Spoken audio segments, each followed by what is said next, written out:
तिब कदीम हो, एलोपैथी हो, होम्योपैथी हो, उन्होंने सब तरीक़ा इलाज के लिए कानून मुफरद अज़ा को एक कसवटी करार दिया।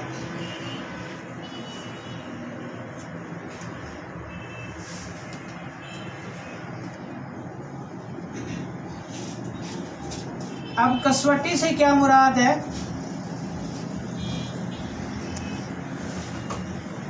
एक कुलिया, वो कुलिया जिसके ऊपर आप किसी चीज़ को परख सकें कि वो सही है या गलत है। और ये दूध बेचने वालों को आपने देखा होगा, उनके पास एक गडवी होती है, यानी वो एक पैमाना है जी के किलो का है, और वो उसी के साथ नाप के दे रहे होते हैं। और जो लोग घर लेके जाते हैं वो जब वहाँ उसकी पैमाइश करते हैं तो वो पूरा किलो निकलता है। अब उसी गडवी से आप पानी की पैमाइश करें तो वो भी किलो निकलेगा, किसी और लिक्विड को नापें तो वो भी किलो। यानी अब ये गडवी जो है वो आपके पास कसवटी है, पानी के लिए, दूध के लिए, चाय के लिए या किसी और लिक्विड के लिए। या इसको हम बेहतर तौर पर यूँ कह सकते हैं कि रियाजी के एक उस्ताद साहब आते हैं, वो बच्चों को समझाते हैं कि आज हमने ये मशक पढ़नी है, उस मशक में 100 सवाल आते हैं, तो वो कहते हैं जी कि बेटा ये मशक जो है ये इस कुलिये पे हल होगी, इसके सारे सवाल x जमा y बराबर है xy। वो ये फार्मूला समझा देते हैं और स्टूडेंट जो है उस मशक में मौजूद 100 के 100 सवालात को हल कर देते हैं। साबिर साहब रहमतुल्लाह अलैह ने ये फरमाया कि कानून मुफरद अज़ा जो है जिसे मैं पेश कर रहा हूँ वो एक कसवटी है जितनी भी तिबें इस वक्त मौजूद हैं। और उसके बाद कायनात को भी देखें तो आप दुनिया के किसी भी निज़ाम को मुफरद अज़ा के ऊपर परख सकते हैं, चाहे वो रंग हो, कोई फसल हो, कोई तिब हो। ठीक है, अब हम देखते हैं कि कानून मुफरद अज़ा जो है वो बतौर कसवटी किस तरह है। इस वक्त हमारे पास सबसे बड़ी जो तिबें हैं वो 3 हैं, यानी उसमें एक है तिब यूनानी, ठीक है, दूसरी है एलोपैथी, और तीसरी कौन सी है? होम्योपैथी।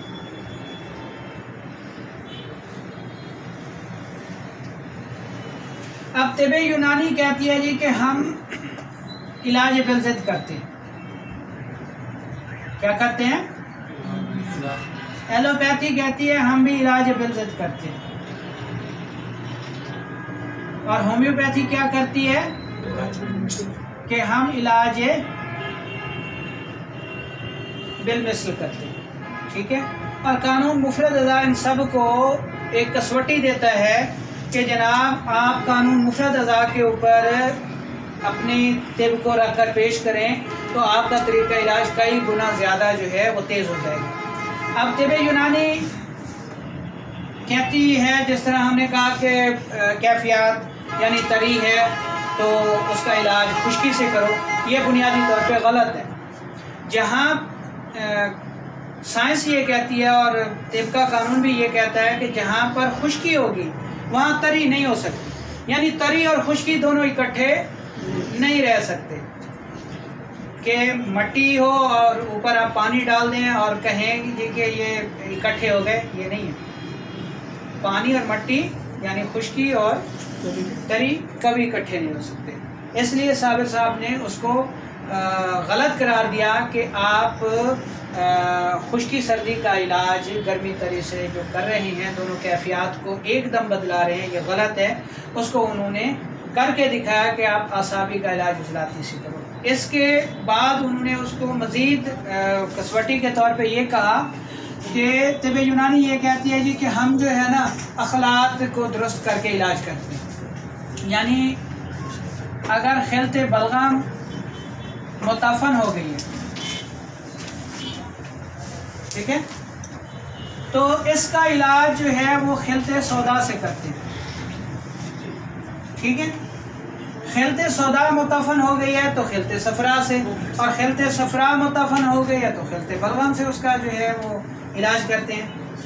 ये फार्मूला जो है साबिर साहब रहमतुल्लाह अलैह ने उनको दिया है कि आप तरी खुश्की को इकट्ठा ना करें, दोनों कैफियत को एक ही तरह का ना करें, बल्कि बलगम का इलाज सौदा से करें, यानी असाबी का इलाज उजलाती से करें, उजलाती का इलाज गुद्दी से करें और गुद्दी का इलाज असाबी से करें। तो आपका इलाज ना सिर्फ तेज़ तरीन हो जाएगा बल्कि साइंटिफिक भी हो जाएगा, और जो आप कहते हैं कि हम इलाज बिलज़िद हैं तो वो भी बेहतर हो जाएगा। अब आ जाते हैं एलोपैथी। एलोपैथी कहती है जी कि हम यानी अल्कली प्लस एसिड, ठीक है, ये बराबर हो जाता है साल्ट के, ठीक है। अब वो कहते हैं जी कि साल्ट हमारे पास है एक पैमाना 100%, ठीक है, अल्कली 50% है और एसिड 50% है। तो 100% हमने इस जिस्म में इस फार्मूलेशन को कायम रखना है 100 को। ये जब तक कायम रहेगी, जिसमें सेहत रहेगी, इसमें से पीएच लेवल जो कम या ज़्यादा हो जाएगा वो उसको नॉर्मल सतह पर रखने की कोशिश करते हैं। अब वो कहते हैं जी कि अल्कली आपके पास किसी वजह से हो गई 40% और एसिड हो गया 60%, लेकिन आपका ये जो साल्ट है ये फिर भी 100% है। इसलिए आप इसका कवाम दुरुस्त करने के लिए अल्कली 40% हो गई है और एसिड 60% हो गया है, तो आप इसको दुरुस्त करें, आप 10% एसिड को बढ़ा दें, यानी अल्कली का इलाज एसिड से करें। साबिर साहब कहते हैं जी कि ठीक है, ये कानून बेहतर है आपका कि आप अल्कली की तादील जो है वो एसिड से कर सकते हैं। अब दूसरी सूरत में वो ये कहते हैं कि अगर एसिड आपका 40% हो गया है और अल्कली आपकी 60% हो गई है तो आप जो है वो एसिड को बढ़ा दें। साबिर साहब कहते हैं कि ऐसा कभी नहीं हो सकता। एसिड जो है वो अल्कली की तादील करता है, लेकिन अल्कली कभी एसिड का इलाज नहीं है। एसिड का इलाज है साल्ट। अब वो इसको तो नहीं देखते, वो कहते हैं कि ये जो साल्ट है ये मुरक्कब है अल्कली और एसिड का, इसलिए इन दोनों को साबिर साहब रहमतुल्लाह अलैह ने फरमाया नहीं, आपके पास अल्कली प्लस एसिड और साल्ट ये 3 चीज़ें हैं, ये मुरक्कब है अल्कली और एसिड का, लेकिन इसमें इन दोनों के खवास बिल्कुल बदल जाते हैं। यानी साल्ट को हम ना एसिड कह सकते हैं ना अल्कली कह सकते हैं। ना एसिड हमारे खाने को नमकीन कर सकता है और ना अल्कली हमारे खाने को नमकीन कर सकती है। अगर नमक की ज़रूरत पूरी कर सकता है तो वो साल्ट कर सकता है। अब इसकी मिसाल हम देख लेते हैं, ये कि साल्ट का फार्मूला है हमारे पास सोडियम क्लोराइड। ये 2 चीज़ों का मरकब है, इसमें एक को हम साल्ट कह रहे हैं, दूसरे को अल्कली कह लें। अब सोडियम क्लोराइड तो हमारी नमक की ज़रूरत पूरी कर रहा है, ना तो सोडियम अकेला Na हमारी जो है नमक की ज़रूरत को पूरी कर सकता है सोडियम, और ना ही क्लोरीन, ठीक है। यानी हमारी ज़रूरत पूरी करेगा तो साल्ट करेगा। तो साबिर साहब रहमतुल्लाह अलैह ये फरमाते हैं कि जब एसिड और अल्कली मिलते हैं तो तीसरी चीज़ जो बनती है वो साल्ट बनती है, जो कि पहली दोनों चीज़ों से यकसर मुख्तलिफ है, ठीक है। यानी अब ये 3 चीज़ें हो गई। साबिर साहब ने कहा जी कि अल्कली बढ़ गई है, आप एसिड को बढ़ा दो। एसिड बढ़ गया है, आप साल्ट को बढ़ाओ, आप अल्कली को बढ़ाओगे इलाज नहीं कर सकोगे। अगर साल्ट बढ़ गया है तो फिर आप अल्कली को बढ़ा दो, तो आपका इलाज जो है वो तेज़ तरीन हो जाएगा। ये इलाज कानून मुफरद अज़ा जो है ये कसवटी हो गया, किसके लिए? एलोपैथी के लिए। इस तरह हम देखते हैं कि एलोपैथिक में आसाबी अमराज का इलाज तो है, लेकिन उजलाती अमराज का इलाज नहीं है। दिल का कोई मरीज़ उनके पास अगर चला जाता है वो कभी सेहत याब नहीं हुआ। अगर कोई तबखीर मैदा का मरीज़ चला जाता है, अल्सर का मरीज़ चला जाता है, तो उसको ओमेप्राजोल सारी उम्र खानी पड़ती है, ठीक है।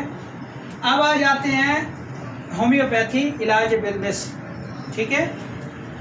होम्यो का ये फार्मूला है कि ये है मर्ज, ठीक है, और ये है कुव्वत मुदाफ़ा।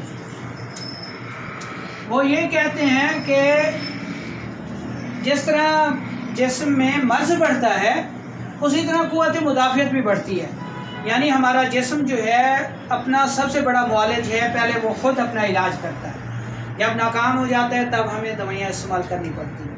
अब वो ये कहते हैं जी कि आपके जिस्म में जो मर्ज़ है आप उसी की दवा दे दो, मरीज़ आपका ठीक हो जाए। फ़र्ज़ करें कि आपके मरीज़ है आतशिक का एक मरीज़ आ जाता है तो वो कहते हैं वो दवाई दे दो जो आतशिक पैदा करने वाली है।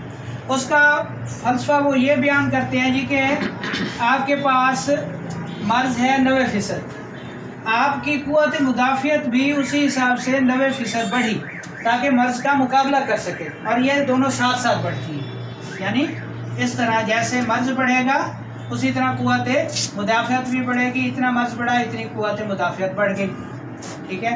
इतना मर्ज़ फिर बढ़ा इतनी क़ुव्वत मुदाफ़ियत फिर बढ़ गई। ये जिस्म का कुदरती निज़ाम है। अब वो ये कहते हैं जी कि मर्ज़ जो है आतशिक का मर्ज़ है 90%, उसमें आप 10% आतशिक की दवा दे दें, ठीक है। इसमें आप आतशिक की दवा दे दें जो 10% हो, यानी ये मर्ज़ को कितना कर देगी 100%। तो यहाँ पे क़ुव्वत मुदाफ़ियत कितनी होगी 100%। अब दवा की तारीफ़ ये की जाती है कि दवा एक आर्जी मादा है जो जिस्म से खारिज हो जाता है, लेकिन क़ुव्वत मुदाफ़ियत जो है वो इतनी जल्दी कम नहीं होती। 2 घंटे के बाद दवाई का असर जिस्म से निकल गया तो मर्ज़ कितना रह गया 10% जो दिया था वो निकल गया, लेकिन यहाँ क़ुव्वत मुदाफ़ियत 100% रहेगी, ये इतनी जल्दी कम नहीं होगी। अब क़ुव्वत मुदाफ़ियत बढ़ गई, मर्ज़ कम हो गया, क़ुव्वत मुदाफ़ियत ने इस पर गलबा पा लिया और मरीज़ बेहतर होना शुरू हो गया। ये होमियो का फ़लसफ़ा। अब साबिर साहब रहमतुल्लाह अलैह ने ये फरमाया है, जिस तरह हमने पिछली कीमियाई तहरीक में देखा कि खुश्की सर्दी है, ठीक है, खुश्की सर्दी है, आप खुश्की को मज़ीद बढ़ा दें। जैसे ही यानी खुश्की हमने कहा ये कीमियाई तहरीक थी खुश्की सर्दी, इसमें खुश्की 70% थी, सर्दी 30% थी। हमने इलाज के तौर पे 30% जो है खुश्की मज़ीद ऐड कर दी, ठीक है। ये हमने इसमें 30% ऐड की, खुश्की कितनी हो गई 100%। जैसे खुश्की हुई उसने सर्दी को ख़त्म करके अपना ताल्लुक गर्मी के साथ जोड़ दिया, हमारी तहरीक उज़लाती गुती हो गई और हमारा मरीज़ ठीक हो गया। यानी ये है कानून मुफरद अज़ा बतौर कसवटी। साबिर साहब रहमतुल्लाह अलैह ने फरमाया कि कोई भी दुनिया की कोई भी पैथी अगर इस फार्मूलेशन को अपना ले वो भले हमारे तरीके पर ना आए, इसी को अपने तरीके पे अपना लें तो वो कामयाब तरीन इलाज कर सकते हैं। तो ये माहियत थी। इसके मुताबिक किसी साथी का कोई सवाल? ठीक है।